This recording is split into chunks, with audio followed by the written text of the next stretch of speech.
네, 승리하셨습니다. 우리 한번 이렇게 인사할까요? 잘 될 겁니다. 네.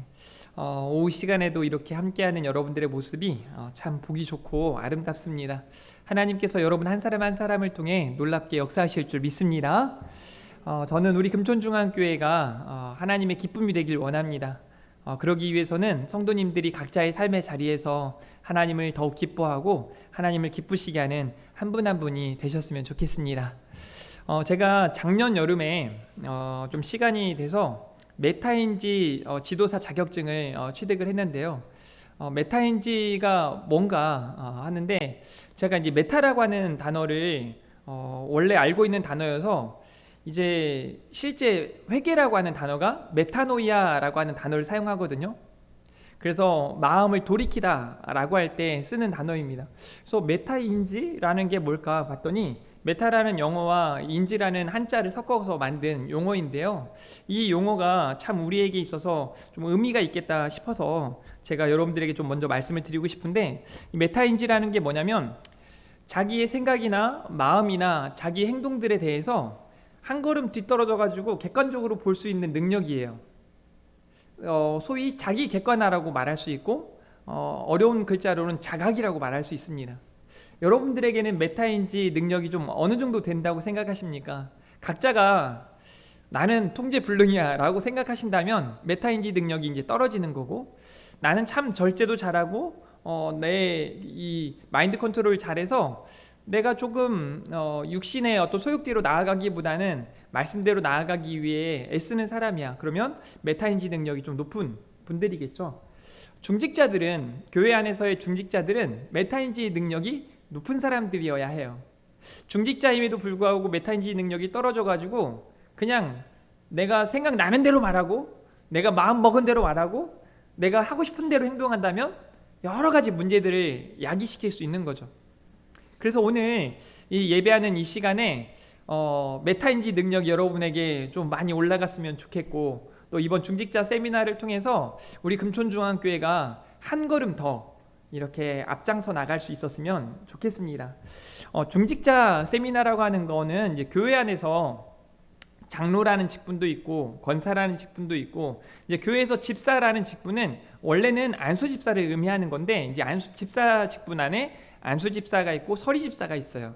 그러니까 서리 집사는 안수 집사와 장로와 권사는 항존직이라고 말한다면, 이 서리 집사는 1년직이에요. 그래서 1년마다 제가 게시판에다가 서리 집사라고 해서 이제 임명을 하는 거죠. 그래서 서리 집사는 교회에서 이제 출석을 잘하고 이제 어떤 생활에 모범이 되고 하는 분들에게 이 서리 집사를 맡겨드리고, 그렇게 잘 감당하고 난 다음에 안수 집사가 되거나 이제 권사가 되는 것이죠. 그래서 우리에게 이 맡겨주신 그 직분들을 가지고 교회 안에서 여러 사역들에 동참하는 분들을 중직이라고 말합니다. 그러니까 그냥 새로 오신 분들에게 여러 가지 어려운 일들을 맡길 수가 없잖아요. 아마 여기 있는 분들 대다수가 중직이라고 말할 수 있습니다. 중직자로서 우리가 교회 안에서 어떻게 살아가야 하는가가 오늘 중직사 세미나의 핵심이 되겠죠. 초대교회에 많은 사도들이 있었고, 또 제자들이라고 말하는, 그러니까 제자들 중에 사도를 세우기도 하고, 제자가 아니었던 사도 바울도 예수님의 직접적인 제자가 아니었음에도 불구하고 사도로 하나님이 이제 세워 주신 사람이라고 볼 수 있죠. 그렇게 사도이기도 하고 또 제자이기도 하고 또 교사로서 사역을 감당하고 또 여러 가지 맡겨주신 장로나 집사나 여러 가지 직분들을 감당하는데, 초대교회에 그런 직분들을 감당하는 사람들의 모습이 참으로 우리에게 본이 된다는 거죠. 그래서 오늘 본문의 말씀을 제가 따로 정할 필요 없이 우리가 이어지는 사도행전의 연속적인 이 강해 설교에 따라서 이 내용을 중심으로 해서 오늘 중직자 세미나를 진행하는데요. 특별히 이제 제가 이렇게 한 장짜리 핸드아웃을 여러분들 주보에 끼워드렸고, 혹 못 받으신 분들이 있다면 뒤에 비치를 해놨으니까 달라고 하시면 갖다 주실 겁니다. 혹시 못 받으신 분 있으신가요? 예배 중간에 꼭 오늘은 이걸 거쳐갈 거니까 잘 가지고 계시면 되겠어요.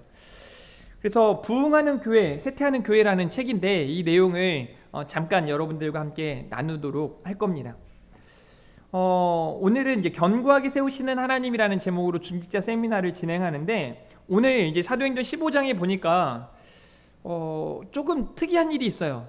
어떻게 보면 야, 큰일 났다라고 싶을 정도의 일이 있습니다. 왜냐하면 당대 아주 굵직한 사도였던 바울과 바나바가 심히 다툰 거죠. 심히 다퉜다. 이 말은 그냥 말싸움에서 그치지 않고 아주 거의 주먹다짐하기 직전까지 간 상황이라고 볼 수 있는 거죠. 그런데 그들의 다툼이 지금 현대의 교회에서 많이 일어나는 다툼과는 완전히 다릅니다. 왜냐하면 원인이 다르고 결과가 다르기 때문이에요. 그래서 여러분 싸움 구경하는 거 좋아하시잖아요. 오늘 바울과 바나바가 싸우는 모습을 좀 보면서 우리가 다시 한번 생각해 봐야 할 내용들을 우리가 함께 나누었으면 좋겠습니다. 첫 번째는요, 우리 중직자들은 위로의 사람이 되어야 해요. 위로의 사람. 한번 따라해 볼까요? 위로의 사람이 되라.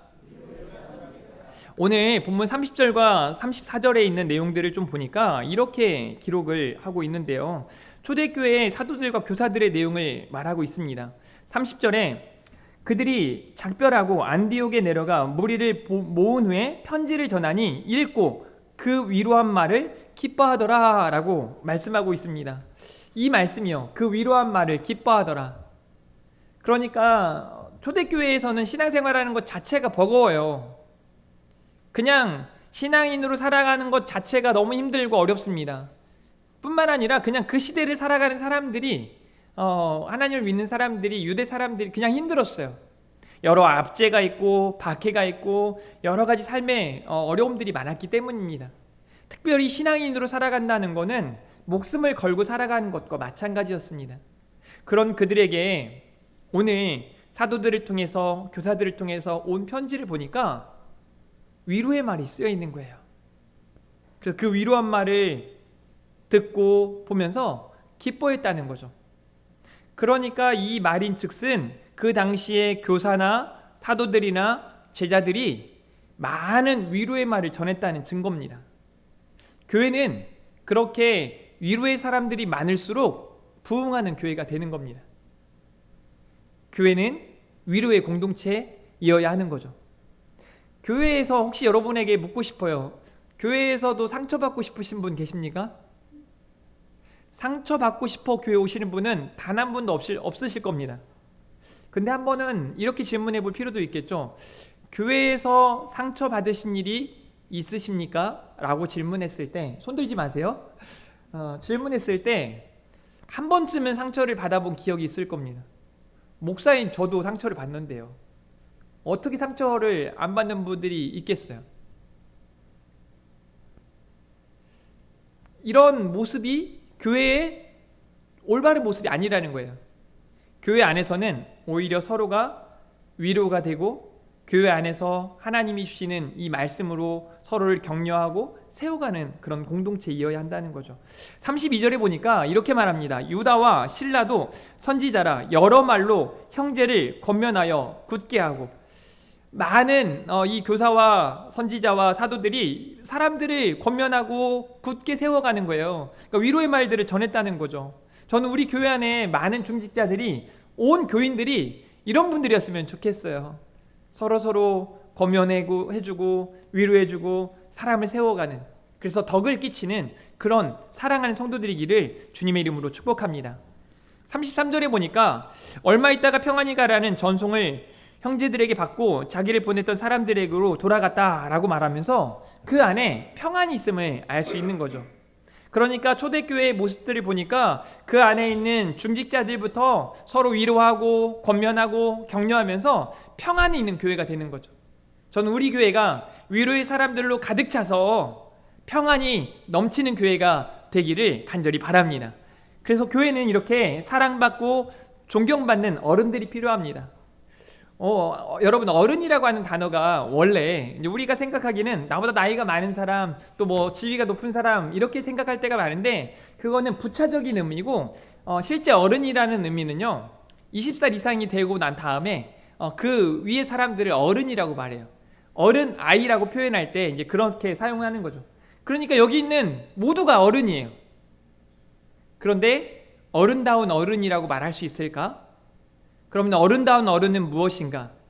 그래서 메타인지 능력이 높아야 하는 거죠. 오늘 또 주신 말씀 앞에 다시 한번 결단해야 하는 겁니다.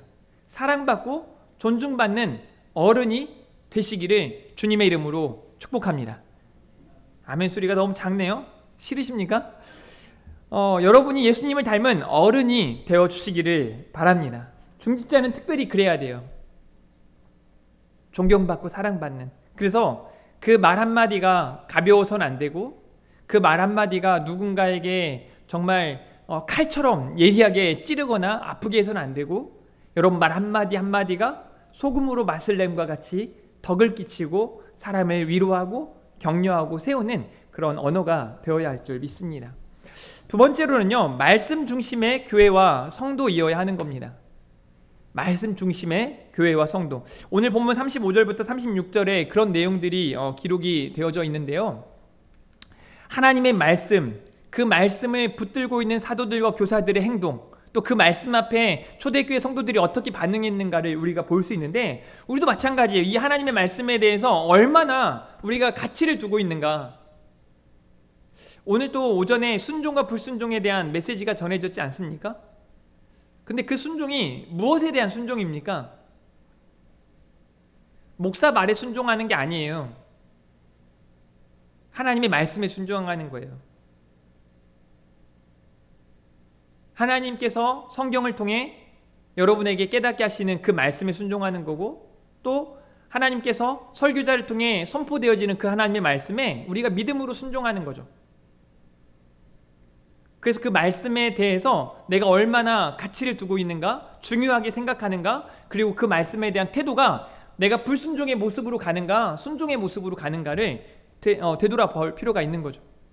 어떻게 보면은 계속해서 선포되어지는, 전해지는 그 하나님의 말씀 앞에 우리가 반응하지 않을 때가 많아요. 사도행전 15장 35절 말씀에 보니까 바울과 바나바는 안디옥에서 유하며 수다한 다른 사람들과 함께 주의 말씀을 가르치며 전파하니라 라고 말씀하고 있습니다. 주의 말씀을 가르치며 전파하는 초대교회 공동체. 제가 여기 부흥하는 교회, 쇠퇴하는 교회라는 이 책을 쭉 보니까 어떤 교회가 부흥하는 교회고 어떤 교회가 쇠퇴하는 교회인가, 아주 기본적으로 제가 이미 여러분들에게 너무 많이 말씀드렸던 말씀과 기도의 중요성을 이야기하더라고요. 예배하는 시간에 하나님의 말씀이 선포되어질 때 그 말씀 앞에 믿음으로 반응하는 교회는 부흥하는 교회, 말씀은 들려지는 대로 그냥 흘려보내고 말씀 따로 삶 따로인 교회는 쇠퇴하는 교회로, 점점점 힘을 잃어가고 무너져가는 교회로 세워지는 거죠. 그래서 우리 교회가 어떻게 하면 부흥하는가? 아주 단순하고 아주 분명한 방법은 뭐냐면 말씀 위에 서야 하는 겁니다. 여러분 각자가 말씀을 보기 시작하고 그 말씀을 암송하기 시작하고 묵상하기 시작하고 그 말씀을 삶으로 살아내기 시작할 때 진짜 부흥의 역사가 나타난다는 거예요. 한번 따라해 볼까요? 말씀의 사람이 되십시오. 그래서 제가 성경 통독하신 분에게는 선물을 나름대로, 저한테요 이 성경 한 권 뭐 45,000원 5만원짜리 사는 거 이거 겁나게 큰 돈이에요. 네, 아주 큰 선물을 드리는 거예요. 그러니까 왜 그렇게 하는가? 거기에 진짜 가치가 있기 때문에 그래요. 그럼 여러분들이 다 받으셨으면 좋겠어요. 금촌중학교의 목사가 성도님들한테 성경 사주면서 힘들어하더라, 이런 소문이 좀 퍼졌으면 좋겠어요. 막 성경 통독했다고 하는 분들이 막 한두 명이 아니라서 막 모두가 성경 통독하고 얼마나 좋습니까? 제가 여러분 자랑하면 좋잖아요. 내일 시찰에 가는데 와 세상에요, 우리 교회 권사님들은, 집사님들은 성경을요 세상에 1년에 4번 5번을 읽었더라고요. 창세기부터 요한계시록까지 다 밑줄을 그어왔네요.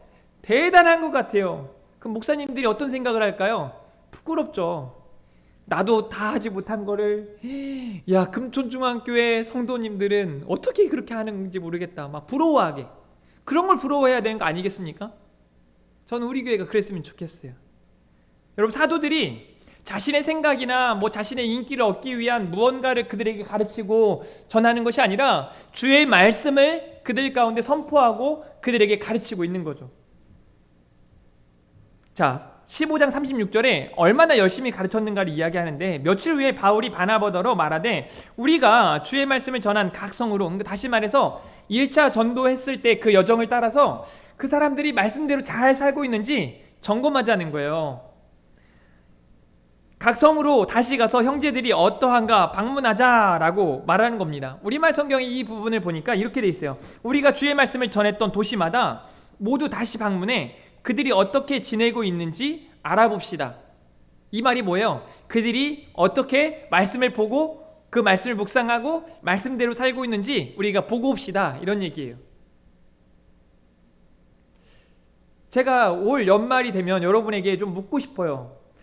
1년 동안 말씀 생활 열심히 하셨습니까? 성경은 어느 만큼 읽으셨나요? 그 말씀으로 정말 힘을 얻고 말씀대로 사셨나요? 라고 질문했을 때, 부족하지만 정말 열심히 그렇게 하지 못했지만 말씀대로 살기 위해서 최선을 다했어요 라고 여러분들이 말씀해 주셨으면 좋겠습니다. 그런 말씀의 공동체, 말씀 위에 서서 우리가 나아갈 때 진짜 부흥의 역사가 나타난다는 거죠. 그러니까 교회 안에서의 중직자는 어떤 사람이어야 되는가? 내 생각이 강하고 내 마음대로 하는 사람이 아니라, 여러분 중직자는요 높은 자리가 아니에요. 교회 안에서 뭐 그걸 계급이라고 생각하는 사람들이 되게 많잖아요. 절대 계급이 아닙니다. 계급이 아니에요. 아침에 커피를 마시고 저하고 장로님하고 둘이 얘기하는 중에 한 권사님께서 지나가시면서 이렇게 그 앞으로 가기가 애매해가지고 막 이렇게 있는 거예요. 저랑 장로님이 일제히 뒤로 한 걸음 물러서면서 아이 권사님 빨리 지나가시라고 이렇게 했거든요. 우리가 막 목사니까 높은 사람이고 장로니까 높은 사람이고 아니에요. 중직자는 오히려 교회 안에서 섬기는 자입니다. 헌신의 사람입니다. 감당해야 할 사역들을 감당하는 사람들이에요. 그러니까 사랑받고 존경받을 만 해야 하는 거죠. 그러니까 사랑하고 존경해야 하는 겁니다. 저는 우리 금촌중앙교회가 장로님들을 사랑하고 존중했으면 좋겠고, 권사님들을 사랑하고 존중했으면 좋겠고, 교회 안에 어린 집사님들도 사랑하고 존중했으면 좋겠습니다. 마찬가지로 목사도 마찬가지예요. 저 역시 여러분에게 사랑받고 존중받기 위해 애를 쓸 거고, 여러분들은 애써서 그렇게 해야 되는 겁니다. 그게 교회거든요. 서로 섬기고 서로 세워주고 서로 위하는 교회. 그래서 온 성도들이 말씀대로 말씀 따라 살아가기 위해 애써야 하는 거예요. 그리고 중직자들은 이렇게 잘 살아가고 있는가? 여러 성도들이 이렇게 잘 살아가고 있는가? 그래서 누군가를 위로할 때 그냥 내 생각으로도 위로할 수 있겠지만 주의 말씀을 붙들고 아무것도 염려하지 말라 그랬어. 하나님이 함께 하신대. 기도하면 들어주신대. 하나님께서 낫게 해주신대. 주의 말씀을 들어서 누군가를 권면하고 돌아보는 우리 교회 성도들 다 될 수 있기를 바랍니다. 저는 이 설교 준비를 하면서 딱 이 찬양이 생각이 났어요. 주 안에 우린 하나 모습은 달라도 예수님 한 분만 바라네. 사랑과 선행으로 서로를 격려해 따스함으로 보듬어 가리. 주님 우리 안에 함께 하시니 형제 자매의 기쁨과 슬픔 느끼네. 혹시 여러분에게 묻고 싶습니다. 누군가의 기쁨과 슬픔을 느끼고 있습니까? 너무 자기중심적이어가지고 나만 좋으면 되고 나만 괜찮으면 되고 이렇게 신앙생활하고 있지는 않으신가요? 이게 바뀌어야 되는 거예요. 나는 괜찮은데. 느헤미야가 그랬잖아요. 작년 이맘때에 제가 여러분에게 정말 힘있게 설교했던 그 느헤미야의 심정이에요. 수상궁에서 자기는 괜찮아요. 나는 아무렇지 않아요. 난 잘 먹고 잘 살고 있지만 고국에 있는 이스라엘 백성들이, 하나님의 백성들이 성전이 훼파되어지고 성벽이 무너지고 그런 상황 속에 안타까운 마음을 가지고 하나님 앞에 눈물로 기도하는 그 느헤미야의 심정이 우리 안에 있냐는 거죠. 형제 자매의 기쁨과 슬픔을 느낄 수 있는 교회 될 수 있기를 주님의 이름으로 축복합니다. 그래서 이렇게 찬양의 후반부에 이렇게 이야기해요. 내 안에 있는 주님 모습 보내. 우리가 서로 안에 있는 주님의 모습을 발견하는 거죠. 그럴 때 그분 기뻐하신다고 말씀하세요. 저는 우리 금존중학교를 통해 하나님이 하실 일들을 기대합니다. 여러분들을 통해 하나님이 하실 일들을 기대합니다.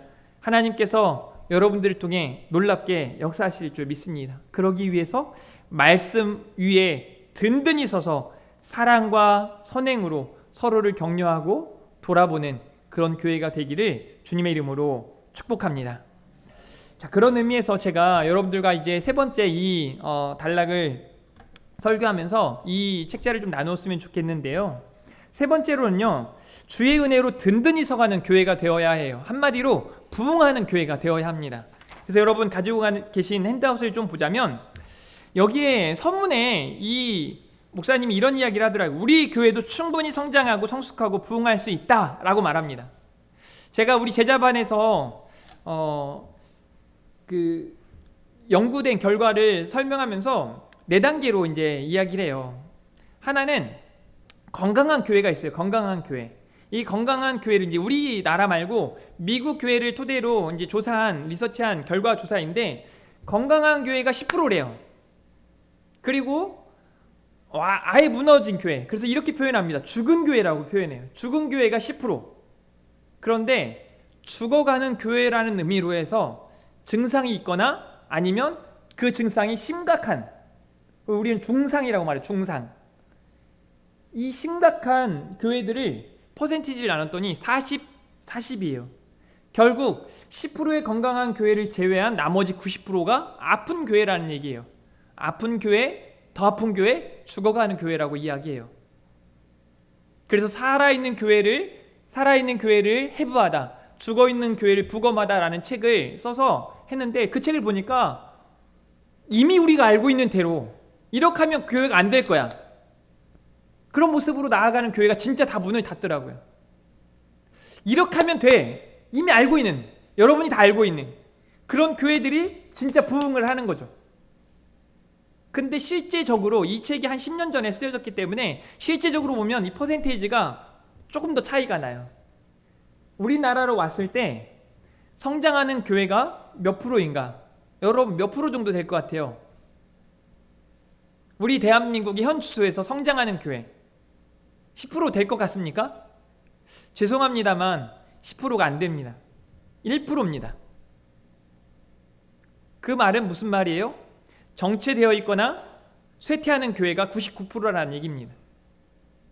10개의 교회가 개척이 되어지면 1000개의 교회가 문을 닫고 있다고 말합니다. 그래서 오늘 중직자 세미나가 너무 중요한 거예요. 저도 객관적으로 저희 교회를 진단해 보았습니다.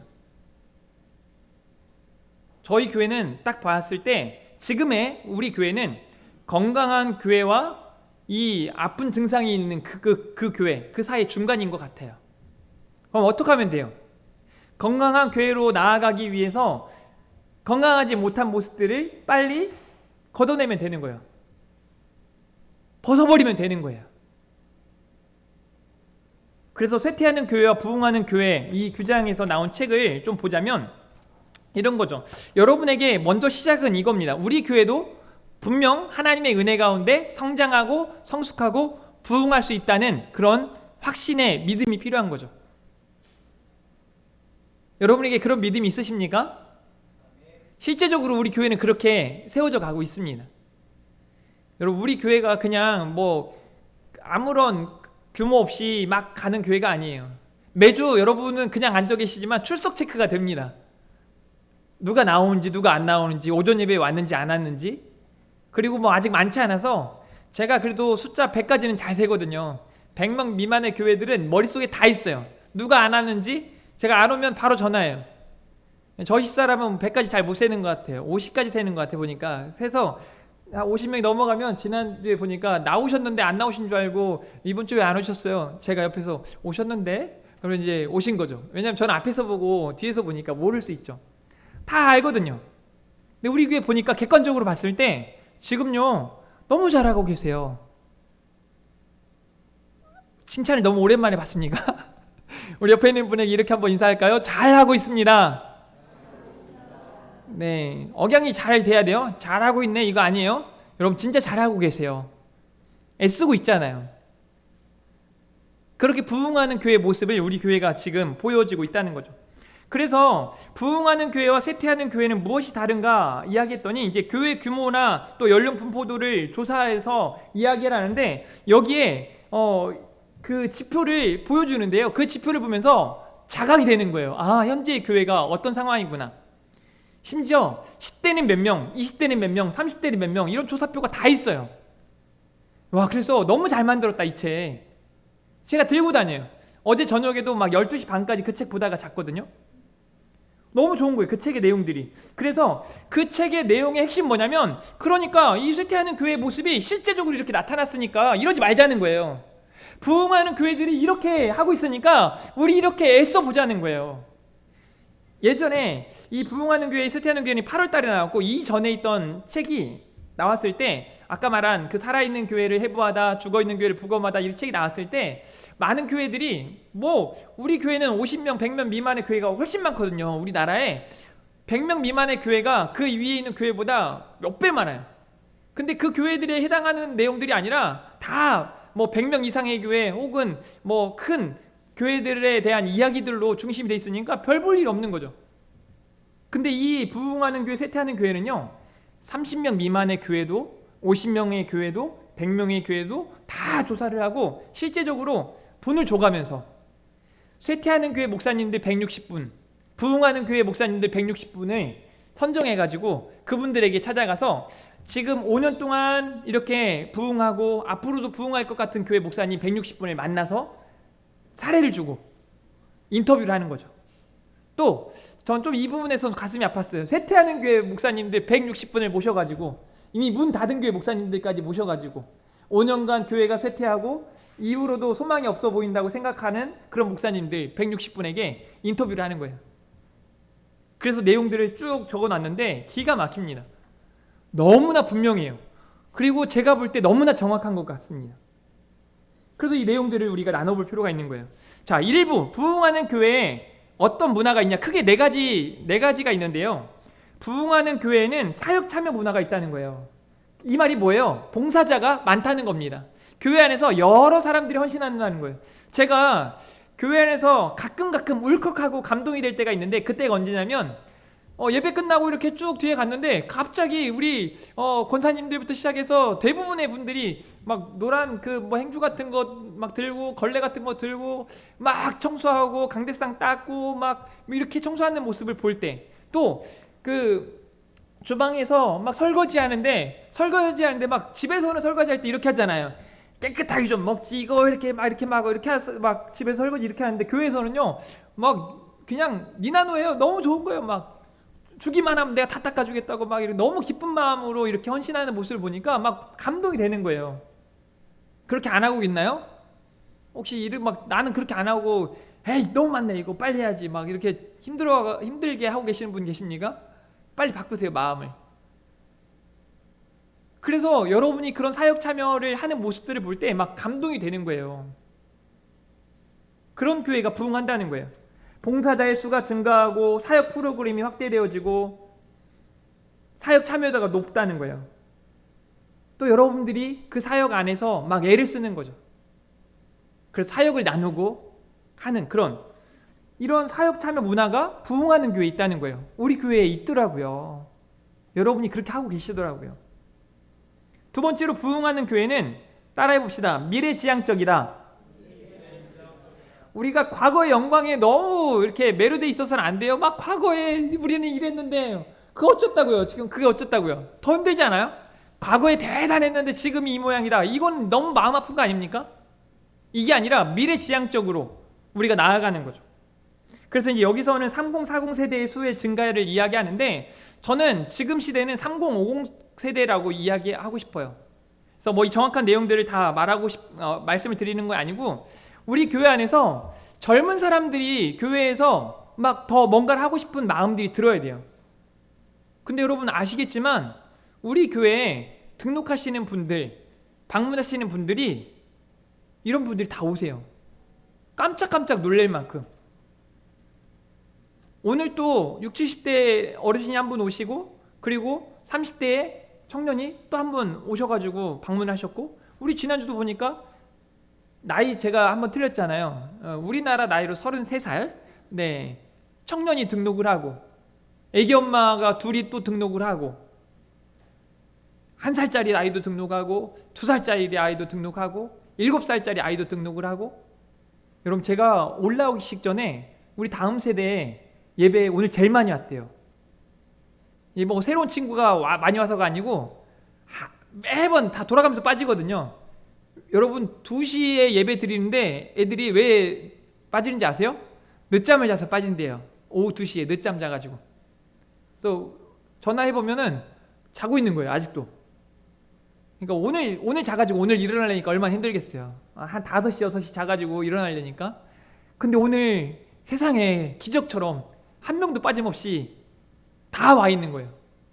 그래서 예배 자리에 막 한 전령이 와가지고 저한테 와서 막 다음 세대 예배 우리 친구들 다 왔다고. 너무 좋은 거예요, 제 마음이. 여러분, 그 교회가 남의 교회가 아니라 우리 교회가 그렇다니까요. 지금 제가 여러분 뭐 혼내는 게 아닌데 표정들이 왜 이렇게 막 이렇게 혼나는데 너무 익숙해져 있는 건가요? 저 여러분 혼내는 사람 아니에요. 칭찬도 많이 하는 것 같은데 그건 기억이 안 나시나 봐요. 다음 세대의 부흥이 있고 또 부모 교육이 잘 되는 그런 교회라는 거예요. 여러분, 그거 아세요? 부모가 인사를 잘하면 자녀는 당연히 인사를 잘합니다. 부모가 거만하면 자녀도 거만할 때가 많아요. 제가 전에 얘기했나요? 제가 부목사 때 저 선임 부목사님 아들이 하는 얘기가 이 서열을 이야기해. 서열. 너네 아빠 몇 번째야? 제가 막내로 갔거든요. 너네 아빠 몇 번째야? 나이도 1살 어린 것이. 저희 큰애한테 너네 아빠 몇 번째야? 뭐 이렇게 얘기하는 거예요. 왜? 아빠가 그렇게 행동하니까. 그래서 제가 탁구 칠 때 복수해줬어요. 얼굴 한 대 탁 칠 뻔했는데 치진 않았고. 여튼 여러분, 이 쇠퇴하는 교회와 부흥하는 교회 내용들을 더 한번 좀 보자고요. 3부에 보니까 부흥하는 교회는 대위임령에 헌신한다. 이 말이 뭔지 아십니까? 대위임령이 뭐예요? 이제 우리 중직자들은 이런 내용들을 다 아셔야 돼요. 마태복음 28장 19절 20절에 나오는 너희는 가서 제자로 삼으라는 거예요. 세상에 가서 복음을 전하고 땅끝까지 이르러 내 증인이 되라는 그 말씀 앞에. 그러니까 복음 전파를 위해, 선교를 위해, 전도를 위해 애쓰는 그런 공동체가 되어야 한다는 거예요. 우리 교회가 그래야 돼요. 그래서 우리 교회가 선교 현장에 더욱더 열심을 내고 우리 국내 안에서도 열심히 전도하기 위해 힘써야 되고, 여러분이 각자의 삶의 자리에서 전도자로 막 멋지게 살아가야 한단 말이에요. 그래서 세례자 수가 막 증가하는 거죠. 요즘은요, 교회들이 다 세례를 받았어. 다. 감사하게도 우리 교회 다음 세대는요, 세례 안 받은 친구들이 대다수입니다. 세례 받아야 할 친구들이 너무 많아요. 세례 받으셨나요? 안 받으셨을 것 같아요. 우리 교회에서 세례를 받았으면 좋겠어요. 세례자 수가 증가하고 전도의 실천과 이 전도하는 게 문화처럼 전도하는 거예요. 새가족 교육이 체계화되어지고, 우리 교회도 마찬가지잖아요. 제가 이제 여기 내용을 제가 쓴 거예요. 책자도 준비되어 있고 교육자나 중직자나 목자나 리더가 새가족을 잘 안내하고 이렇게 할 수 있어야 돼요. 오늘 보니까 60대 어르신이 오니까 우리 원로 장로님이 같이 식사를 하고, 또 30대 청년이 오니까 또 청년들이 같이 식사를 하고, 이런 문화가 자연스럽게 되어야 한다는 거예요. 여러분 모르셨겠지만 초반에요, 새로운 성도가 왔는데 혼자 드시고 계셔. 그러니까 딱 담임 목사가 새로운 성도와 함께 식사하고 있다? 이 교회는 지금 힘든 교회예요. 초반에 제가 그랬거든요. 안 되겠다 싶어서 부탁을 해요. 권사님, 집사님, 장로님, 근데 지금 부탁할 필요가 없이 알아서들 하고 계시는 거예요. 그게 교회 모습이에요. 부흥하는 교회 모습이에요. 그러니까 여러분이 지금 많은 부분 바뀌어졌고 잘하고 있다는 거예요. 제가 우리 제자반 때, 우리 제자반에 있는 분들이 다 권사님들이고 안수집사님들이고 이러지 않습니까? 이분들에게 물었어요. 교회 안에 없어져야 할 것과 교회 안에 있어야 할 것들. 그런 내용들을 보니까 여기 이 말이 정확하게 맞는 거예요. 또 여기 이제 교회의 담장을 넘는 재정이라는 게 뭐냐면, 교회가 그냥 교회 안에서만 놀고 먹는데 막 이렇게 쓰는 게 아니라 선교도 하고 구제도 하고 교육하기 위해 애쓰고 이런 일들을 감당하는 거예요. 우리 교회가 그렇게 하고 있어요. 부족하지만. 그래서 뭐 교회에서 재정 허튼 대로 쓰지 않으니까 우리 장로님들이, 우리 재정부가 그렇게 두지 않아요. 우리 재직회가 그렇게 우리 교회가 재정을 함부로 쓰도록 그렇게 두지 않습니다. 그러니까 너무 그런 걱정하지 마시고 건강하게 이렇게 사역을 할 수 있도록 여러분이 마음을 같이 해주셨으면 좋겠습니다. 네 번째가 중요한데요. 부흥하는 교회는 함께하는 공동체라는 거예요. 함께하는 공동체. 이제 여기서 이 말은 무언가를 함께 짊어지고 함께한다라는 의미도 되겠지만 교회 안에서 교제예요. 친교예요. 함께 울고 함께 웃는 교회. 함께 기뻐하고 함께 슬퍼할 수 있는 교회. 그런 교회가 부흥한 교회 특징이라는 겁니다. 그래서 소그룹이 활성화되는 거예요. 이미 목자 부목자님들은 아시겠지만 제가 이 일을 위해서 어제도 카톡을 보내서 카톡방에 저를 초대해달라고 하고 이제 오늘 여러분에게 다 말씀을 드리겠지만 9월부터 11월 달까지 목장 연합 예배를 드릴 거예요. 목장별로 따로따로 제가 직접 찾아가가지고 같이 기도 제목을 나누고 함께 손잡고 기도도 하고 그런 은혜 시간들을 꼭 가지려 합니다. 5번밖에 안 돼요. 그래서 저하고 맞출 수 있는 시간까지 다 제가 목자 부목자님께 전달했어요. 그 목장 모임에 반드시 참여하세요. 그 목장 모임에 교회까지 데리고 나오기 힘든 분들을 꼭 모시고 오세요. 그 안에서 하나님의 은혜가 정말 충만하게 나타날 줄 믿습니다. 제가 한 500명 모이는 교회에서 이렇게 부목사로 가가지고 이 목장 연합 예배를 인도하는데 와, 교회하고 너무 또 다르더라고요. 이제 거기는 가정마다 돌아가면서 목장 예배를 드려요. 그래서 이 목장 모임을 목사님이 대신 한 번씩 인도를 해달라 그래서 제가 담당하는 이 목장이 16개인가 됐었는데 한 곳씩 이렇게 가는데 몇 달 걸려요. 한 주에 하나씩 가니까 가서 예배 드릴 때마다 감동의 눈물이 있는 거예요. 그 안에 얼마나 힘든 분들이 많고 얼마나 문제들이 많고 얼마나 지금까지 막 풀어나가야 할 일들이 많은지 막 기도하는데 눈물이 절로 나는 거예요. 그러면서 하나님 주시는 은혜들을 막 경험하고 그런 이 소그룹의 활성화가 우리 교회 안에 필요해요. 그래서 우리 교회 안에 이 소그룹은 바로 목장 모임과 전도의 모임 그리고 각 부서별 모임이라고 할 수 있는 거예요. 그걸 소홀히 하지 않고. 그래서 제가 사실 좀 부탁드리고 싶은 건 여러분 원래회가 뭡니까? 그래도 월에 한 번 하자는 거 아닙니까?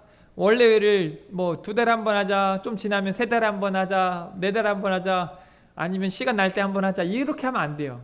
월에 한 번씩은 만나서 잘 지냈는지 괜찮은지 시간이 많이 필요하지 않더라도 서로 그렇게 은혜를 나누고 교제하는 시간들. 그래서 목장 모임 같은 경우는 가능하면 매주 모여서 잠깐이라도 기도 제목을 나누고 또 그렇지 못하고 집에 갔으면 카톡으로라도 남겨줘서 이야기를 나누고. 그래서 한 목장은요, 잘하는 목장을 이야기해야 다른 목장도 따라하니까 저한테 매달 한 번씩 이 목장 식구들의 기도를 정말 A4용지로 제가 볼 때는 1장 반 이상 될 것 같아요. 쭉 적어가지고 저한테 보내주세요. 그 목장은 진짜 복받은 목장이죠. 왜냐하면 제가 그거 보면서 기도하거든요.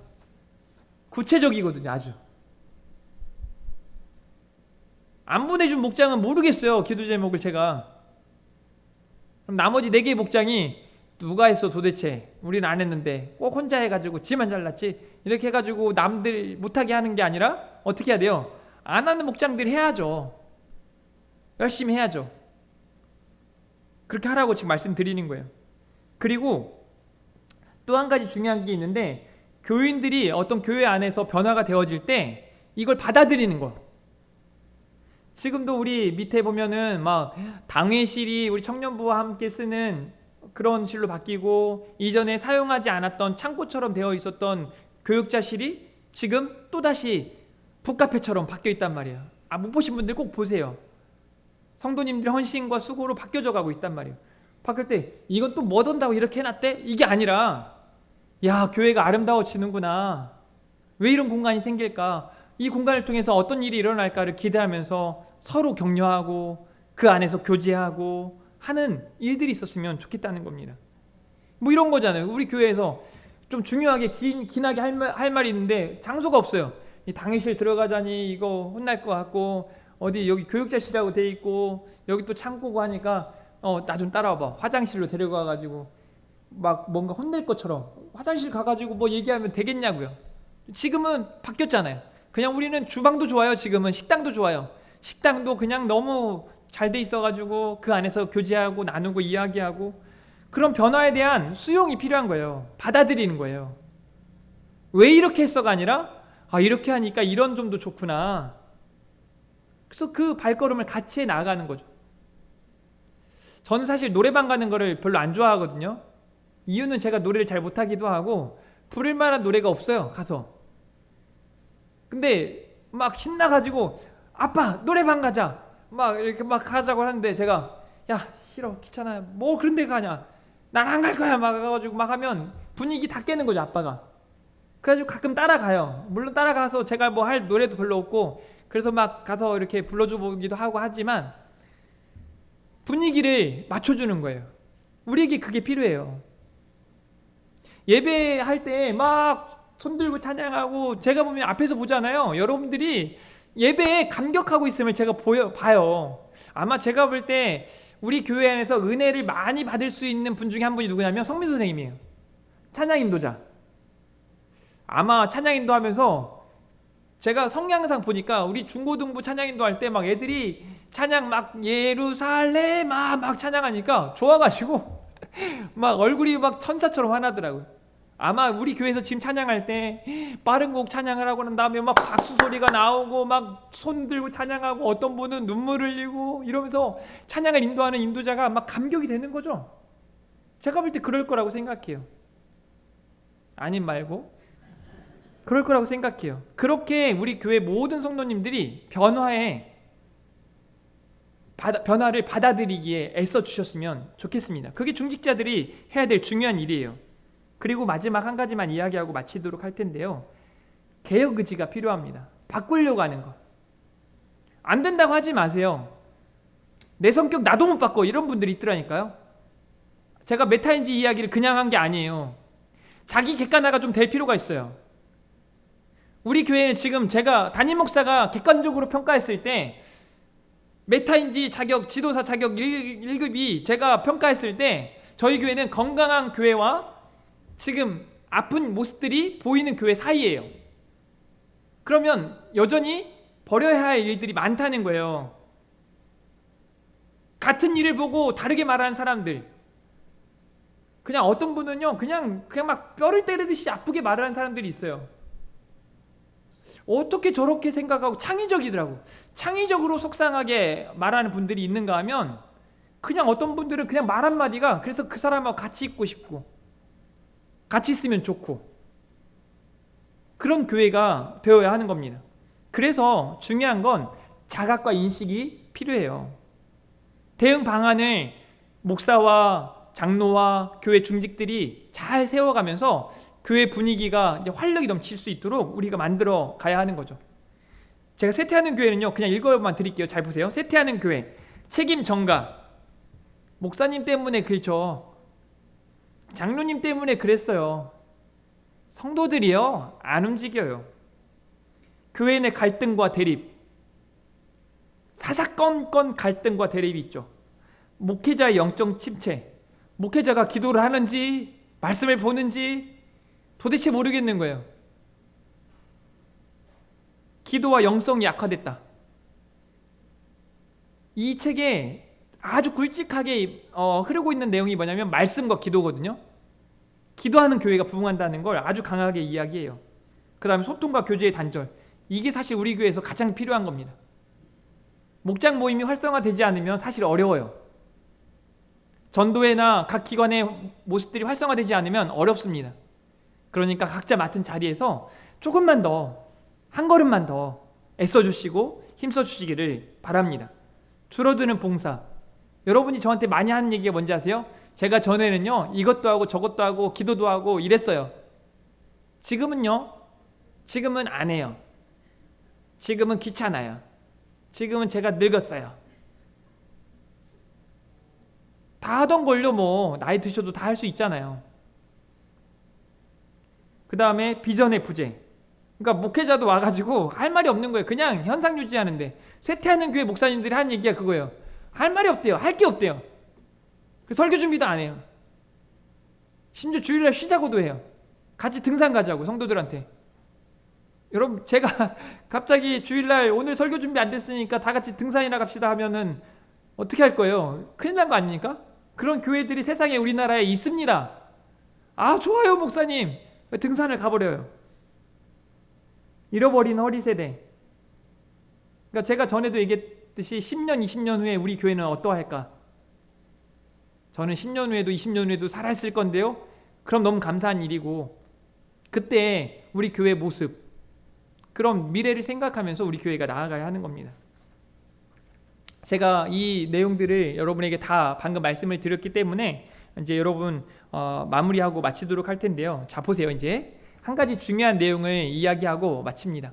바나바는 이제 마가라는 요한, 그러니까 예전에 이 반모섬에서 사역을 하다가, 반모섬이 아니죠, 버가라는 곳에서 사역을 하다가 힘들어가지고 요한이 좀 부잣집 아들이었거든요. 요한이 떠나요. 집으로 가버려요. 구부로 이제 배 타고 다시 가버려요. 그러니까 바울이 저 녀석 뭐지? 하고 마음에 아마 있었던 것 같아요. 그러면서 바나바는 자기 친척이기도 하니까 데려가자고 이렇게 했을 때, 바울은요, 밤빌리아에서 자기들 떠나 함께 일하러 가지 아니한 자를 데리고 가는 것이 옳지 않다. 그래가지고 그런 문제를 두고 뭐라고 말하냐면 39절, 서로 심히 다투어 피차 갈라섰대요. 바나바는 마가를 데리고 배 타고 구브로로 가고, 바울은 실라를 택한 후에 형제들에게 주의 은혜의 부탁함을 받고 떠났다라고 이야기해요. 자, 근데 중요한 건요, 이렇게 둘이 다투고 갈라져서 떠나갔지만 여러분 아세요? 성경 곳곳에 서로를 사랑함이, 심지어 바울이 이 사랑하는 마가라는 표현을 써요. 그 사랑이 변함이 없는 거예요. 지금 순간 마음에 막 그 분이 있고 의분이라고 말할 수 있죠. 그런 마음들이 있지만, 그래서 둘이 다투기도 했지만 사역하는 데는 하나가 되는 거예요. 하나님이 그들을 통해서, 바나바를 통해서 선교 현장 가운데 역사하시고 바울을 통해서 또 다르게 역사하시는 거예요. 갈라선 것처럼 보여지지만 주의 은혜로 그들이 사역을 감당하게 되었다는 거죠. 우리와 무엇이 다른가요? 우리는요, 한 번 싸우면 끝이에요. 갈라서 가지고 악수도 하기 싫고 쳐다도 보기 싫고 인사도 받고 싶지 않고 이러잖아요. 근데 둘은 그렇지 않았더라는 거예요. 나의 동역자, 나의 사랑하는 동역자, 애쓰고 수고하는 참된 군사된, 이런 표현들을 사용하면서 이야기하는 거죠. 심히 다퉈 갈라섰지만 그들은 주의 은혜의 부탁함을 받고 각자의 맡은 자리에서 사역을 감당했다는 거예요. 그래서 마지막 41절은 이렇게 말합니다. 같이 읽습니다. 시작.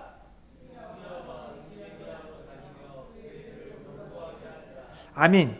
이게 당시에 교사와 선지자들이 했던, 사도들이 했던 일들이라면 지금의 중직자들이 이 일들을 감당해야 되는 거예요. 교회들을 서로 견고하게 했다. 우리가 이렇게 힘쓰고 애써가야 할 줄 믿습니다. 이렇게 모든 것이 하나님의 주권과 통치 아래 있음을 기억하면서 결국 교회를 든든히 또 견고하게 세우시는 하나님을 바라보면서 우리가 힘있게 나아갈 수 있기를 주님의 이름으로 축복합니다. 우리 예수 늘 함께 하시네 찬양하시고 예배 마치도록 하겠습니다. 고단한 인생길 힘겨운 오늘 또 찬양합니다.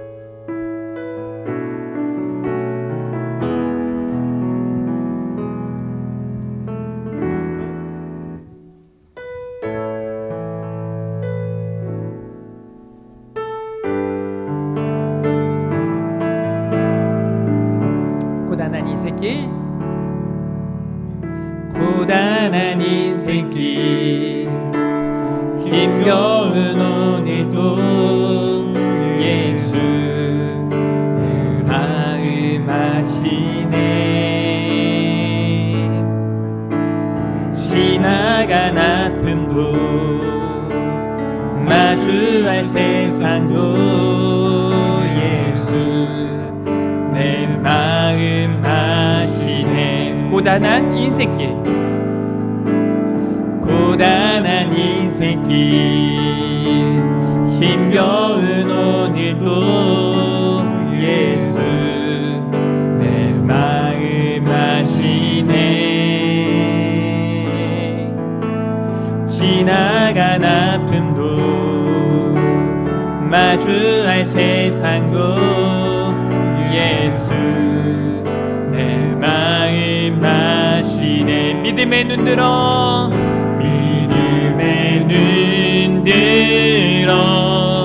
주를 보리. 이 또한 지나가리라.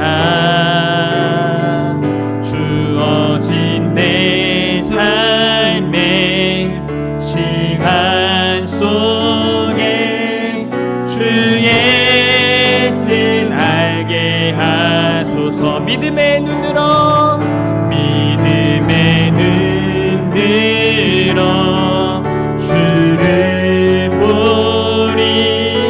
이 또한 지나가리라. 주어진 내 삶의 시간 속에 주의 뜻 알게 하소서. 기도하겠습니다. 하나님 감사합니다. 오늘 중직자 세미나로 부흥하는 교회와 쇠퇴하는 교회의 특징들을 살펴보고 또 주신 하나님의 말씀을 통해 초대교회 때 사도들과 교사들이 어떻게 사명을 감당했는지를 보았습니다. 이제 우리들의 삶이 초대교회 당시의 사도들과 교사들과 같게 하시고 부흥하는 교회의 모습이 우리 교회 안에 가득하게 하여 주시옵소서. 사랑하는 우리 성도들에게 성령의 능력과 성령의 지혜로 함께 하실 줄 믿습니다. 한 주간도 믿음으로 승리케 하여 주시옵소서. 감사합니다. 예수님 이름으로 기도합니다. 아멘. 이제는 우리 구주 예수 그리스도의 은혜와 하나님의 크신 사랑과 성령님의 위로교통 충만하심이 부흥하는 교회, 부흥하는 성도들의 삶으로 하나님의 영광 위에 살기 원하는 사랑하는 온 성도들 머리머리 위에, 그들의 가정과 직장과 그들의 삶의 모든 터전 위에 이제로부터 영원토록 함께 있을지어다. 아멘.